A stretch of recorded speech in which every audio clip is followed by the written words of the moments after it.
everybody, welcome to hospital edition of the Ranting Mum. And I'm gonna rant. I don't normally rant actually all that much, but I'm sitting here waiting to go in for my cesarean. I'll talk more about that later. And obviously we're in the middle of the pandemic and things are literally evolving as I'm sitting in this hospital bed. The information that we're receiving is very conflicting, and at this point in time I'm not sure if my husband's going to be able to stay with me for longer than 2 hours post-birth, post-cesarean. My hospital's telling me one thing, the Premier and the Chief Officer have said another thing, and it's all very very strange and very surreal. I'm trying to remain positive. I'm very looking forward to having my cesarean over with and hopefully everything going smoothly and meeting my new little baby. We don't know what we're having, but it's crap for my husband, it's crap for me, especially having major surgery and needing support obviously throughout the night, so it's going to be interesting. What are you thinking about all these stupid rules? It's just annoying. It's what it is, it's a pandemic.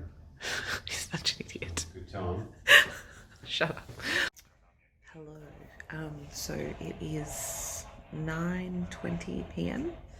And we had our little baby via C-section at 1:57 this afternoon. It's just me in here. Dylan had to leave.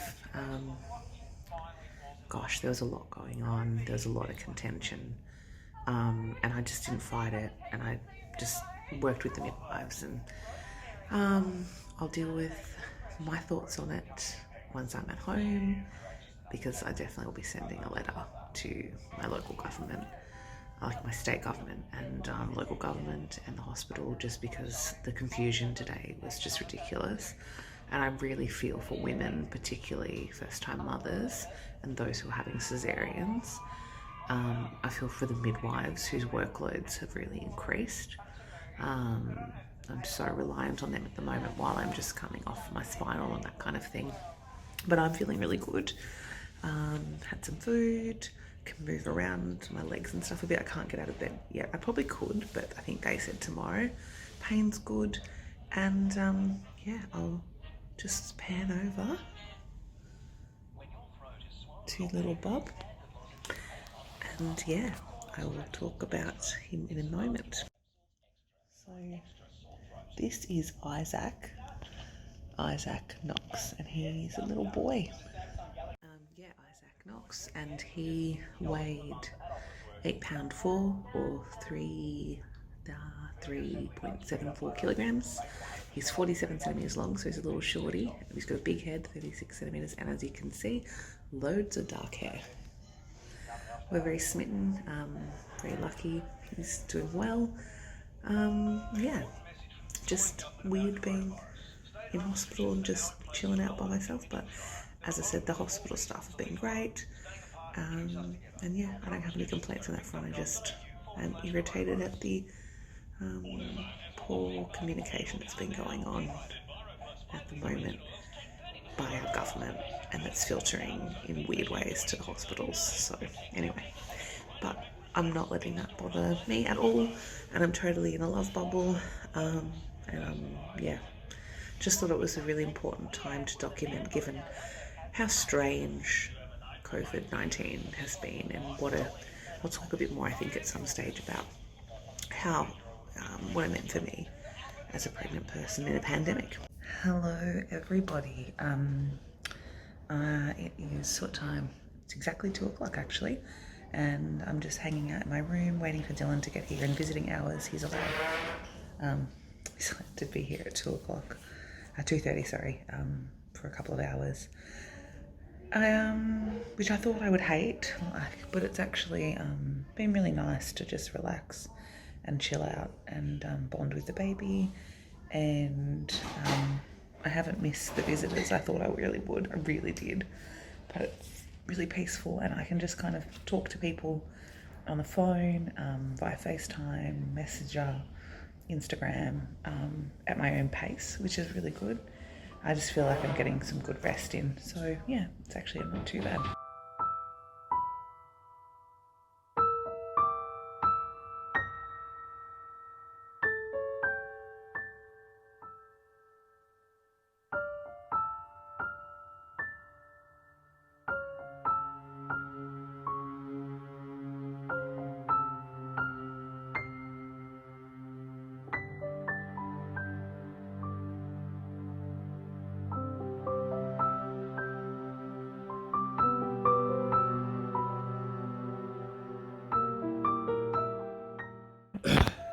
a bit of a tear. Hey? Who's that? What's his name? Yeah, what's his name? That's Isaac.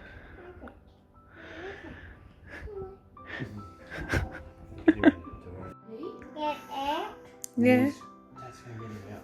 And he'll get that for Daddy, right? Look at him. Look at his little little feet. Oh.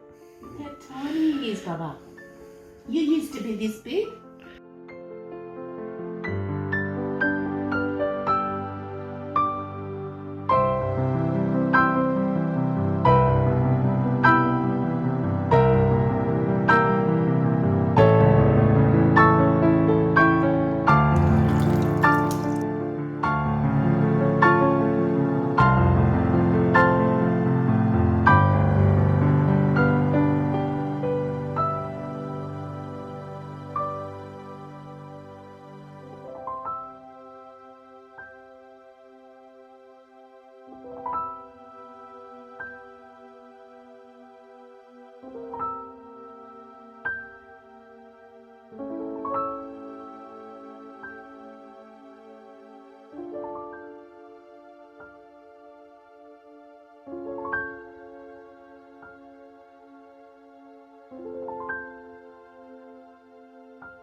Hello everyone. I kind of just got sidetracked and didn't film much in the hospital. We have been home now for nearly a week, just having some skin to skin time with Isaac. Things are getting really crazy here in Victoria where I live. We've had a second wave outbreak of COVID-19. As I mentioned, the hospital, things have just kind of escalated in the week or so since Isaac's been born. He's 9 days today. So we're waiting. We haven't had any more restrictions where I live, except we have to wear masks out in public and to work and things as of tomorrow, mandatory. If we don't wear them, we get a $200 fine. Dylan might be working from home. His office has sent out a message saying that they're progressively going to try and push everyone to work from home. We have no idea logistically how that's going to work with a newborn and a toddler. He doesn't have a room anymore because that is now Emmett's new room. So we're not sure how he's going to navigate that one. And yeah, we are looking at stage 4 restrictions. So the shutting down of all but essential services potentially this week in Melbourne, CBD, and outer metropolitan areas, some of the other shires. And I don't know how that will affect us because we're in regional Victoria and we're not even in stage 3. So I don't know how that's going to affect us. So that will be interesting to see. Life with baby Isaac has been really good. We seem to have like one really good night and one not so good night. The kids have both been sleeping reasonably well. Emmett started off not so great, but he is settling in now. He's been having lots of extreme emotions. So if you're not sure how your child might react, that is one way, I guess, that they're going to show you that they want more attention. He's been really great with Isaac though, and he's been a really good big brother, and he hasn't really, he's taken to him really well. It's just that he needs our attention, and if he doesn't get it quickly, he loses his mind. Isaac's sleeping pretty well, feeding really well. I'm exclusively breastfeeding. I did that with Emmett as well. And otherwise, sort of just settling into our new normal. Tired-ish, but not too bad, all things considered. Not really that different to prior to having him. I was waking up heaps anyway. And body's feeling pretty good. Recovery's going reasonably well. Had a bit of high blood pressure, which has been weird. The top number's coming down, the bottom number's still slightly elevated. So I'm just keeping an eye on that. I've had full bloods and checks and things like that from my GP. But yeah, new mum life is good again. I'm really enjoying the newborn cuddles and just the peacefulness they bring. They're so calm and they just love cuddles. Emmett's very busy. We're actually going to get organised and go for our first outing as a family of 4 shortly. I'm going to go for a little bit of a walk, get Emmett out on the bike and just wear him out a little bit. But yeah, I thought I would just do a sort of wind down. And yeah, nice little look at him. He's really cute. And he's going well. He's grown 4 to 5 centimeters in like under a week. It was exactly a week when he had his checkup. And his head circumference is growing, and he has put on 290 grams since he was discharged from hospital. So he's growing nicely. Anyway, I hope you're all well. I promise I'm getting some new videos up soon. Obviously, life's been pretty full on, but I look forward to bringing you different types of videos and new content when I can. Thanks so much for watching, and I'll speak to you guys all soon. Bye. Hello. I was watching back the footage as I was editing this, and I feel like I needed to sort of just explain what was going on, because I was like obviously waiting to go into surgery and I was a bit emotional. I feel like I didn't really explain what was happening very well. So essentially, I had an elective cesarean. Had to decide between that and an induction. I just wasn't that keen on the induction. Just the potential consequences of a chemically induced induction and just lots going on. I know I probably could have pushed for a natural labour, but he was measuring really big. But baby was measuring really big, so yeah, I decided against it. Anyway, I just sort of wanted to talk about what was going on at my hospital the day we were admitted. So on the Thursday, I had my very last CTG sort of monitoring, and I spoke to my midwife. She said, look, these are the restrictions. This is what's going to be happening. So restrictions at my hospital were the partner or husband could stay if they didn't leave the hospital. And that's what we'd always been planning on. I'd spoken to someone from administration earlier, and they had also implied the same thing. So we had packed everything up. Emmett was going to stay at my mum's for care reasons. I basically was banking on Dylan being able to stay with me in the hospital. So the day before, there was some changes that were made by the Victorian government that said that was no longer the case, that partners are only allowed to stay 2 hours after birth. And of course, then there was a huge uproar from a lot of people, especially obviously mothers and those who were becoming mothers. And then late on the Thursday evening before I went into hospital, the health minister for Victoria, Jenny Mykonos, had set out some Twitters and had replied to one woman who had said, why am I allowed to get my hair done for 5 hours, but a dad can't stay with his newborn for more than 2? So she then clarified that and said, no, that's not what we meant. We just meant that once they're in. As long as they stay, that's fine. If they leave, then they're subject to the standard visitor rules across the state.